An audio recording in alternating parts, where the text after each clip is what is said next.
Hello mga idol, have a nice day every all. First of all, I would like to introduce myself. My name is Rakma Magsaysay Vlog. So, for today's video is all about magbibigay po tayo ng konting tips para po sa mga taong nagmahal, nasaktan, iniwan, binaliwala, ipinagpalit. Ikaw ba, isa ka ba sa mga nasaktan, iniwan at na broken heart? Pakinggan mo to, kung hindi ka pa nakakamove on hanggang ngayon ay diyan ka lang, huwag kang aalis at bibigyan ko kayo ng mga tips kung paano mapabilisan mag-move on. Hindi naman talaga madali ang makalimot. Sabi nga nila, may mga bagay na nakakalimutan ng isip pero hindi ng puso.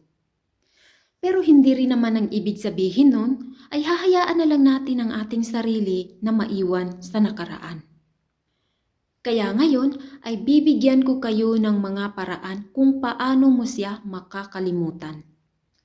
Number 1, huwag mong iwasan yung mga bagay na nagpapaalaala sa iyo sa kanya. Hindi mo siya makakalimutan kung lagi mong tatakbuhan yung mga memories niyong dalawa. Number 2, hindi ibig sabihin na nasaktan ka ay gusto mo na agad na makalimutan mo siya.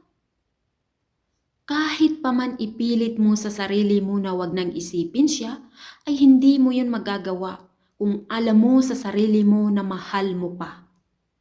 Number 3, ibaling mo ang atensyon mo sa ibang bagay.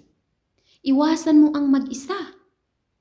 Mas maganda na lumabas ka. Number 4, hindi mo siya makakalimutan kung hindi mo bibigyan ng pagkakataon yung puso mo para magmahal ulit. Marami ka pang makikilala. Hindi ibig sabihin na naging masaya ka sa kanya ay siya na ang para sa iyo.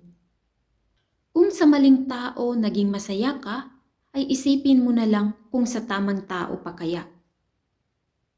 Number 5, hindi mo siya makakalimutan kung umaasa ka pa rin. Umaasa ka pa rin na baka may chance pa. Baka pwede pa. Ano ka ba? Huwag ka nang umasa. Dahil lahat ng nabasag na baso o salamin ay hindi na yan maibabalik.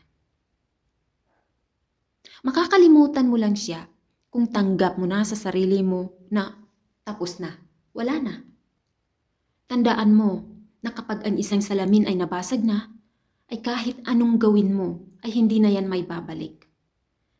Kung maitagpi-tagpi mo man, ay naroon pa rin yung guhit na basag na. Wala nang silbi, wala na. Kapag nabasag na, hindi na yan may babalik. Kaya bumili ka na lang ng bago, palitan mo na yan. Kasi lahat ng nabasag, nasira ay hindi mo na yan mapapakinabangan. Palitan mo na siya. Right? Huwag kang tanga, huwag kang marupok.